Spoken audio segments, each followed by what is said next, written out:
Hello दोस्तों, कैसे हैं आप सभी। आशा करते हैं आप सभी स्वस्थ होंगे। आप सभी का बहुत बहुत स्वागत है हमारे यूट्यूब चैनल ट्रिकी हिंदी पर। दोस्तों, आज की इस वीडियो में हम करने वाले हैं राजन सीरीज़ के जो आपके डीएलएड फर्स्ट सेमेस्टर डीएलएड यानी कि जिसे हम पहले बीटीसी के नाम से जानते थे, उसके जो बहुविकल्पीय प्रश्न दिए गए हैं वो करने वाले हैं। पिछली वीडियोज़ में हमने 2 वीडियो कर ली हैं जिसके अंतर्गत हमने 25 बहुविकल्पीय प्रश्न किए थे। आज की इस वीडियो में मैं 25 बहुविकल्पीय प्रश्न एक साथ लेकर आया हूँ, क्योंकि पेपर में ज़्यादा टाइम नहीं बचा है। तो जितना ज़्यादा हो सके हम उतना ज़्यादा वीडियो के माध्यम से अपनी तैयारी को करेंगे। तो चलिए बिना समय गवाए अपनी इस वीडियो को शुरू करते हैं और पहले प्रश्न के बारे में बात करते हैं। पहला प्रश्न हमें दिया गया है, उपकार का विलोम है, अर्थात विलोम शब्द से हमारा पहला क्वेश्चन है। हमसे पूछा गया है कि उपकार जो शब्द है उसका विलोम क्या होगा। पहला ऑप्शन हमें दिया गया है निंदा, दूसरा बुराई, तीसरा अपकर्ष और चौथा अपकार। तो पहले प्रश्न के यदि सही उत्तर की बात करेंगे, पहले प्रश्न का सही उत्तर होगा ऑप्शन नंबर डी, अपकार। उपकार शब्द का विलोम अपकार होता है। आप सभी स्क्रीनशॉट ले लें, जैसा कि मैं हमेशा अपनी वीडियोज़ में मेंशन करता हूँ नीचे आंसर्स को, यहाँ पर भी मैंने मेंशन किया है। तो आप सभी इस प्रश्न का स्क्रीनशॉट ले सकते हैं। इसके बाद बात करेंगे हम दूसरे प्रश्न के बारे में। दूसरा प्रश्न हमसे पूछा गया है, ऐश्वर्य का विलोम है। तो ऐश्वर्य शब्द हमें दिया गया है, उसका विलोम शब्द हमसे पूछा गया है।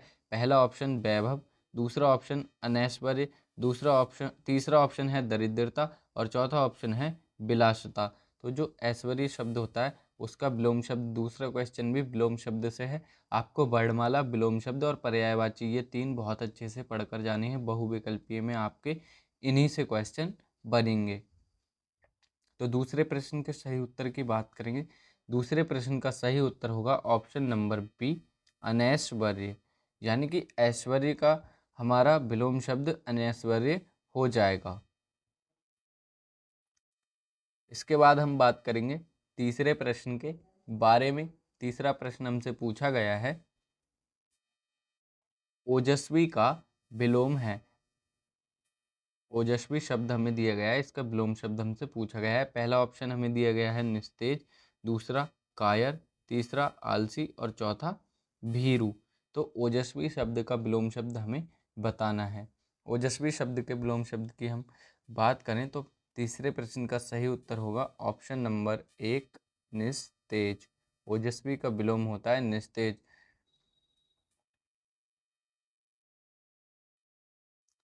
ओजस्वी का विलोम निस्तेज हो जाएगा। तीसरे प्रश्न के बाद हम बात करते हैं चौथे प्रश्न के बारे में। चौथा प्रश्न है, हिंदी वर्णमाला में वर्णों की संख्या है।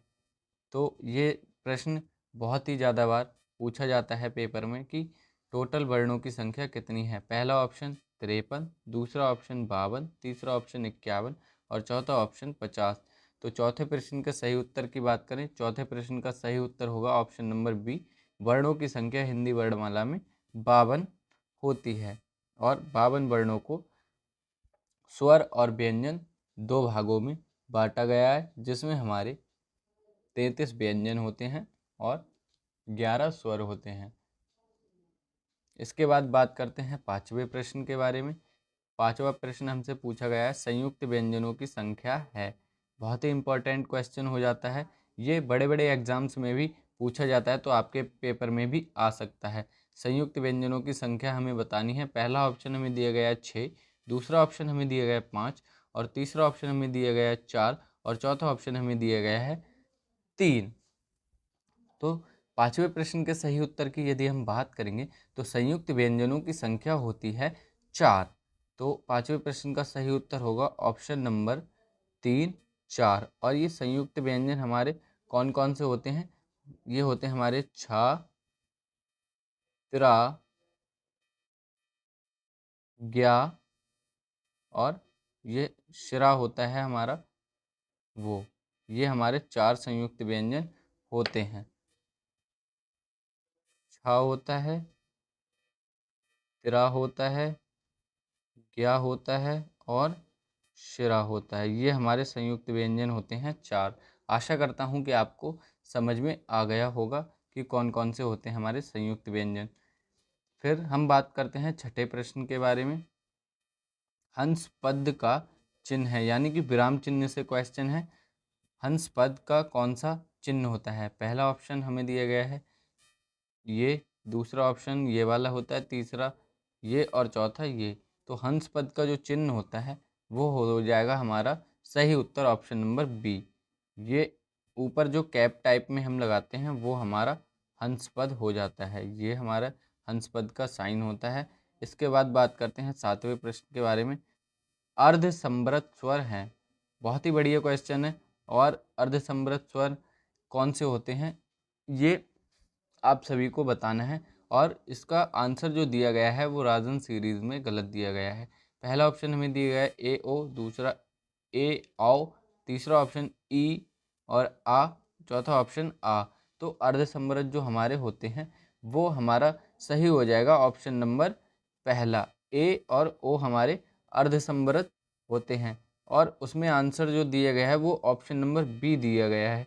लेकिन ये हमारा गलत आंसर हो जाएगा क्योंकि जो औ हमारा होता है वो अर्ध विव्रत के अंतर्गत आता है। विव्रत यानी कि जिनके उच्चारण के समय हमारा मुख पूरी तरह से खुल जाए। जैसे आप उच्चारित कीजिए औ, तो आपका पूरा मुख खुल जाएगा। और जब आप ओ का उच्चारण करेंगे तो आधा बंद रहेगा, आधा खुला रहेगा।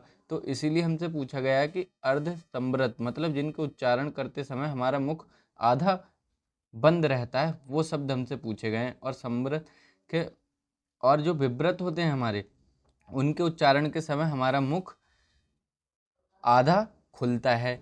या फिर जो केवल विव्रत होते हैं उनके समय मुख पूरा खुलेगा, अर्धविव्रत में आधा बंद हो जाएगा। तो इसी प्रकार संवृत में पूरा बंद हो जाएगा, थोड़ा सा खुलेगा। तो यही हमारा 7वें प्रश्न का सही उत्तर हो जाएगा पहला ऑप्शन। आप सभी बहुत ध्यान से करके जाना, वीडियोस ज़रूर देख लेना, क्योंकि राजन सीरीज़ में बहुत सारे क्वेश्चंस के उत्तर गलत दिए गए हैं। ये मैंने एक पब्लिकेशन है ज्ञान मुद्रा पब्लिकेशन, उसके जो बड़े बड़े एग्ज़ाम्स में जो उत्तर माने जाते हैं उनसे मैं आप सभी को ये प्रश्न करा रहा हूँ जो आपकी राजन सीरीज़ में दिए गए हैं। तो आप बहुत अच्छे से इस वीडियो को करके जाना। इसके बाद बात करते हैं 8वें प्रश्न के बारे में। कंठ ध्वनि का सही प्रयोग है, आज पता नहीं, कंठ ध्वनि का सही प्रयोग है। तो कंठ ध्वनि हमें ये बताना है कि कौन सा ऑप्शन है जिसमें कंठ ध्वनि के वर्ण दिए गए हैं। पहला ऑप्शन कुर्सी, दूसरा ऑप्शन मेज, तीसरा ऑप्शन खड़क और चौथा ऑप्शन दबात। तो 8वें प्रश्न के हम सही उत्तर की बात करें तो जो हमारा सी ऑप्शन है खड़क, इसमें सभी कंठ से उच्चारित होने वाले का वर्ग के वर्ण दिए गए हैं या व्यंजन कह लीजिए। तो यही हमारी कंठ ध्वनि का सही प्रयोग हो जाएगा। 8वें प्रश्न का सही उत्तर होगा ऑप्शन नंबर सी, खड़क। और जो कावर्ग होता है हमारा वो कंठ से उच्चारित होता है। तो कावर्ग के अंतर्गत 5 जो वर्ण आते हैं का, खा, गा, घा और अंगा, वो हमारे कंठ से उच्चारित होते हैं। आशा करता हूँ आपको समझ में आया होगा। इसके बाद बात करते हैं 9वें प्रश्न के बारे में। बहुत ही अच्छा प्रश्न है, कई बार पेपर में पूछा गया है। वर्ण ला का उच्चारण स्थान है। पहला ऑप्शन ओष्ठ, दूसरा ऑप्शन दंत, तीसरा ऑप्शन तालव्य और चौथा ऑप्शन कंठ। तो इसका उत्तर भी राजन सीरीज में गलत दे रखा है। तो आप सभी को बच के रहना है, कुछ भी पढ़ के नहीं जाना है, वीडियो को ध्यान से देख लेना और अपने सभी दोस्तों को बता देना कि यहाँ पर आपको सटीक जानकारी मिलेगी हर प्रश्न के उत्तर की जो भी राजन सीरीज में दिए गए हैं। तो वर्ण ला का जो उच्चारण स्थान होता है वो होता है दंत, और उसमें ऑप्शन दिया गया है तालव्य, जो कि गलत ऑप्शन है। ला का उच्चारण दंत से होता है, क्योंकि जब आप ला का उच्चारण करेंगे तो तालव्य से जीभ टच नहीं होती, दांत से होती है। जब आप बोलते हैं ला ला ला, तो आपके आगे वाले जो दांत हैं ऊपर के, उनमें टच होती है। उसके बाद बात करते हैं 10वें प्रश्न के बारे में। 10वें प्रश्न हमसे पूछा गया शा का उच्चारण स्थान है, ये स्थल लिख गया है लेकिन ये स्थान होगा। पहला ऑप्शन ओष्ठ, दूसरा ऑप्शन कंठ, तीसरा ऑप्शन तालु और चौथा ऑप्शन दंत। तो सा जो होता है हमारा, उसका उच्चारण स्थान कौन सा होता है हमें बताना है। 10वें प्रश्न के सही उत्तर की हम बात करेंगे। 10वें प्रश्न का सही उत्तर होगा ऑप्शन नंबर सी, तालु। जो हमारा शाह होता है, इसका उच्चारण स्थान तालु होता है। इसे आप ऐसे याद कर सकते हैं कि तालु को हम जीभ भी बोलते हैं। तो सा से होता है हमारा शरबत होता है। तो शरबत कहाँ होता है? जब हम पीते हैं तो शरबत हमारी जीभ पे लगता है। तो सा से जो शरबत हो जाएगा वो हमारी जीभ पे टच होगा, अर्थात शाह जो होगा वो हमारा जीभ से, यानी कि जीभ को हम तालु भी कहते हैं, तो हमारा जीभ से शाह उच्चारित होगा। और फिर जो अगला शाह होता है वो हमारा सड़क से याद कर सकते हैं कि सड़क लिखेंगे। और सड़क कैसी होती है? सड़क होती है मजबूत। तो हमारे मुख में क्या चीज़ सबसे ज़्यादा मजबूत होती है? तो वो होते हैं हमारे दांत। तो दांत दांत दांत दांत यानी कि दंत। तो इस वाले शाह का दंत हो जाएगा। तो आशा करता हूँ आप जो रह गया तीसरा वाला सा, तो वो मूर्धन्य से अपने आप हो जाएगा। आशा करता हूँ आपको समझ में आया होगा कि इनका उच्चारण स्थान को कैसे ध्यान में रखना है। इसके बाद बात करते हैं 11वें प्रश्न के बारे में। 11वां प्रश्न है, निम्न में से ह्रस्व ध्वनि है। तो ह्रस्व ध्वनि बतानी हमें, पहला ऑप्शन हमें दिया गया है ए, दूसरा ऑप्शन आ, तीसरा ऑप्शन ओ और चौथा ऑप्शन ई। तो ह्रस्व ध्वनि हमारी, जिन्हें हम मूल या लघु स्वर भी कहते हैं, वो होती हैं। तो 11वें प्रश्न का सही उत्तर होगा ऑप्शन नंबर डी, ह्रस्व ध्वनि छोटी ई। ये हमारे आ, ई, उ, ये हमारे ह्रस्व स्वर के अंतर्गत आते हैं। और एक रेर आता है, तो वो रेर तो दिया नहीं गया है, तो ह्रस्व ध्वनि में ई आ जाएगा। सही उत्तर हमारा ऑप्शन नंबर डी हो जाएगा। इसके बाद बात करते हैं 12वें प्रश्न के बारे में।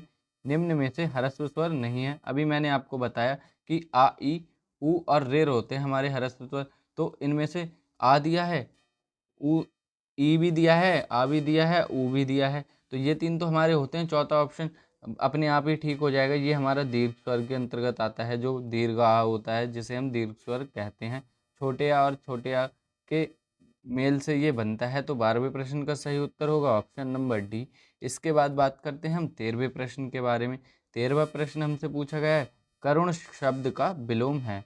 अर्थात जो करुण शब्द है उसका हमें विलोम बताना है। तो पहला ऑप्शन कुपित, दूसरा ऑप्शन कृतघ्न, तीसरा ऑप्शन निष्ठुर और चौथा ऑप्शन शीलवान। तो विलोम शब्द और वर्णमाला आपको बहुत अच्छे से पढ़ के जानी है, आपके प्रश्न यहीं से आ जाएंगे 2 से 3। तो 13वें प्रश्न के सही उत्तर की हम बात करेंगे। तो जो करुण होता है वो होता है बहुत ही दयावान, मतलब कोमल हृदय वाला। करुण का मतलब होता है कोमल हृदय वाला। और जो इसके सही उत्तर की हम बात करेंगे तो सही उत्तर हो जाएगा हमारा निष्ठुर। निष्ठुर यानी कि जिसके बिल्कुल भी दया नाम की चीज़ नहीं हो, एक प्रकार से कह सकते हैं निर्दयी टाइप, उसे निष्ठुर कह सकते हैं। तो यहाँ करुण का विलोम निष्ठुर हो जाएगा। फिर बात करते हैं 14वें प्रश्न के बारे में। 14वां प्रश्न है, कृत्रिम का विलोम है। कृत्रिम यानी कि मानव निर्मित जो होता है, कृत्रिम जिसे हम आर्टिफिशियल इंग्लिश में कहते हैं। तो पहला ऑप्शन हमें दिया गया है असली, दूसरा ऑप्शन सहज, तीसरा ऑप्शन निर्मित और चौथा ऑप्शन प्राकृतिक। तो बहुत सारे लोग कृत्रिम का विलोम शब्द असली देखकर लगा आते हैं, तो असली का विलोम होता है नकली। तो कृत्रिम शब्द के सही उत्तर की हम बात करेंगे 14वें प्रश्न की। तो कृत्रिम का विलोम हो जाएगा प्राकृतिक, हो जाएगा नेचुरल, यानी कि आर्टिफिशियल का विलोम होगा नेचुरल। आशा करता हूँ कि आपको समझ में आ रही होगी मेरे द्वारा बताई गई सारी जानकारी। आप वीडियो को लाइक कर देना, अपने सभी दोस्तों में शेयर कर देना और चैनल को सब्सक्राइब कर लेना। आइए बात करते हैं 15वें प्रश्न के बारे में। 15वां प्रश्न हमसे पूछा गया अभिज्ञ का विलोम है। अभिज्ञ शब्द हमें दिया गया है, इसका विलोम हमसे पूछा गया है। पहला ऑप्शन हमें दिया गया है तज्ञ, दूसरा ऑप्शन अज्ञ, तीसरा ऑप्शन चतुर और चौथा ऑप्शन प्रज्ञ। तो इन चारों ऑप्शन में से जो हमारा सही उत्तर हो जाएगा, हमें वही ऑप्शन को चूज करना है। तो 15वें प्रश्न के हम सही उत्तर की बात करेंगे। 15वें प्रश्न का सही उत्तर होगा ऑप्शन नंबर बी, अज्ञ। अभिज्ञ का विलोम शब्द अज्ञ होता है। इसको बहुत ध्यान से करके जाना है, बहुत सारे लोग प्रज्ञ लगाए आते हैं, तो ये अभिज्ञ का अज्ञ होता है विलोम शब्द। 15वें प्रश्न के बाद बात करते हैं 16वें प्रश्न के बारे में। 16वां प्रश्न है ईस्ट का विलोम है। इष्ट शब्द का विलोम हमसे पूछा गया है, तो इष्ट का विलोम हो जाएगा अनिष्ट। और फिर बात करते हैं 17वें प्रश्न के बारे में। 17वां प्रश्न हमसे पूछा गया है, निम्न में से किस वर्ण का उच्चारण स्थान कंठ नहीं है। अभी अभी पीछे मैंने आपको बताया कि का वर्ग के जितने भी हमारे वर्ण होते हैं या व्यंजन होते हैं वो सभी कंठ में आते हैं। तो आप लोग देख लीजिए कि कौन सा का वर्ग का वर्ण नहीं है। पहला ऑप्शन हमें दिया है का, जो कि आता है का वर्ग में। खा, वो भी आता है का वर्ग में। तीसरा ऑप्शन है गा, वो भी आता है। तो चौथा ऑप्शन हमें दिया गया है ढा, ये हमारा का वर्ग में नहीं आता, तो इसका उच्चारण स्थान कंठ नहीं होगा। तो 17वें प्रश्न का सही उत्तर होगा ऑप्शन नंबर डी, ढ। तो ये हमारा सही उत्तर हो जाएगा 17वें प्रश्न का। आपको पेपर में बहुत ज़्यादा ध्यान से पढ़ना है। कई बार आप लोग बहुत जल्दी में नहीं जो दिया गया होता है वो नहीं पढ़ते हैं, और आप पढ़ते हैं किस वर्ग का उच्चारण स्थान कंठ है, आपने सट से लगाया का और आपका घर आके देखा तो वो गलत हो गया। इसके बाद बात करते हैं 18वें प्रश्न के बारे में। निम्न में से कौन सा संयुक्त वर्ण नहीं है? ये प्रश्न भी मैंने अभी पीछे जब आया था तो आपको बताया था कि कौन कौन से हमारे संयुक्त व्यंजन या वर्ण, व्यंजन या वर्ण, वर्ण के अंतर्गत ही व्यंजन आता है। तो आप लोगों को व्यंजन और वर्ण में कंफ्यूज नहीं होना है। पहला ऑप्शन है छा, दूसरा ऑप्शन त्रा, और तीसरा ऑप्शन ज्ञा, और चौथा ऑप्शन श्रा होता है। लेकिन यहाँ ऋषि दिया गया है, ये तो हमारा स्वर होता है, तो ये तो हमारा संयुक्त में नहीं आएगा, ये हमारा संस्कृत का है। तो 18वें प्रश्न का सही उत्तर होगा ऑप्शन नंबर डी। 18वें प्रश्न का सही उत्तर रेर, ये हमारा संयुक्त वर्ण में नहीं आता, ये हमारा स्वर है। इसके बाद बात करते हैं 19वें प्रश्न के बारे में। जिन वर्णों का उच्चारण बिना बाधा और अवरोध के होता है, ऐसे वर्णों को क्या कहते हैं? बहुत ही बढ़िया प्रश्न है। पहला ऑप्शन है स्वर, दूसरा ऑप्शन है व्यंजन, तीसरा ऑप्शन है वर्णमाला, और चौथा ऑप्शन है सभी।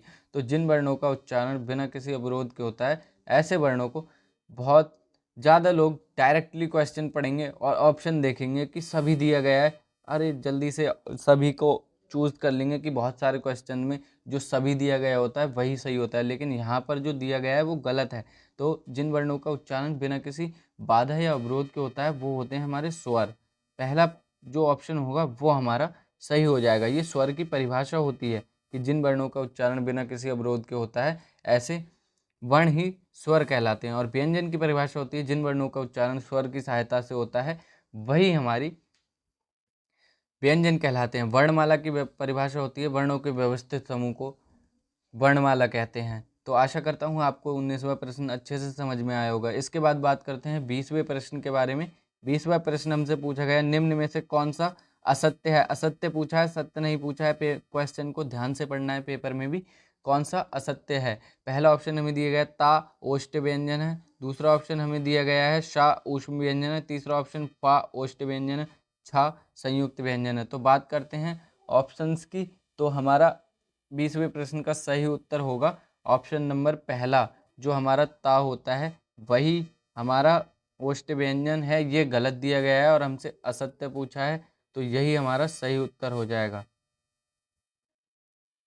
ये हमारा असत्य हो जाएगा क्योंकि सा ऊष्म व्यंजन होता है, फा ओष्ठ व्यंजन होता है, और छा संयुक्त व्यंजन। ये तीनों हमारे सही ऑप्शन दिए गए हैं। गलत ऑप्शन केवल एक यही है, ता ओष्ठ व्यंजन है, ये ओष्ठ व्यंजन में नहीं आता।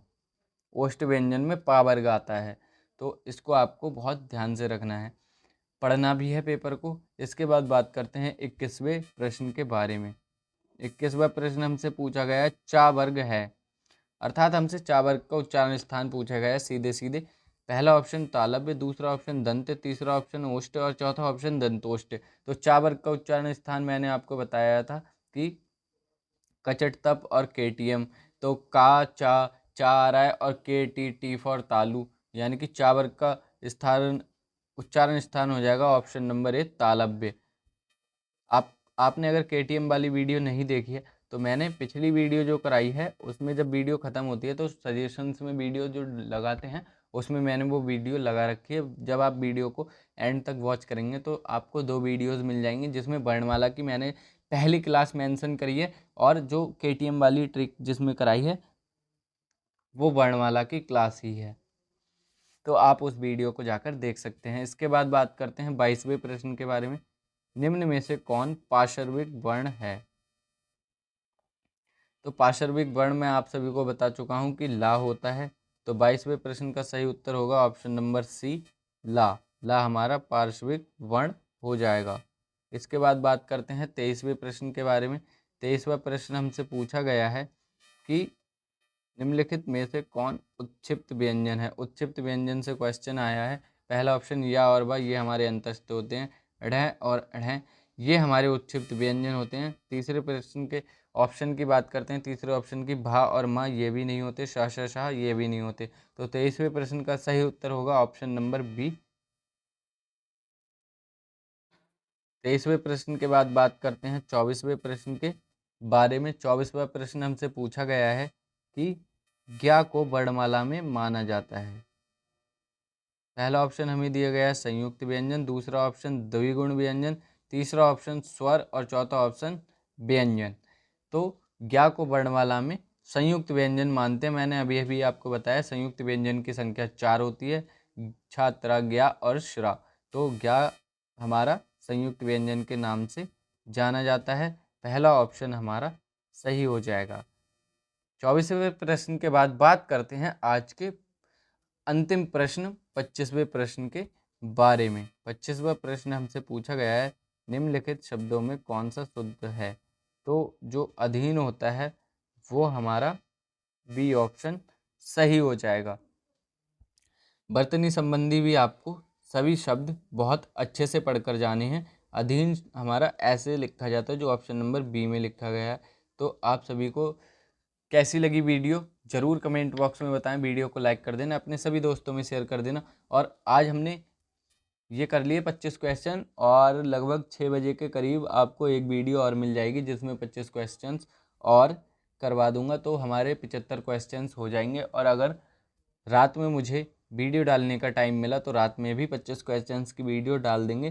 तो हमारे आज हो जाएंगे 100 बहुविकल्पीय जो कि आपकी राजन सीरीज़ में दिए गए हैं। बचे हुए 25 मैं कल सुबह वीडियो अपलोड कर दूंगा। तो आपके राजन सीरीज़ के सभी बहुविकल्पीय प्रश्न मैं कल तक ख़त्म करा दूंगा। और फिर उसके बाद हम करेंगे अति लघु और लघु उत्तरीय प्रश्न।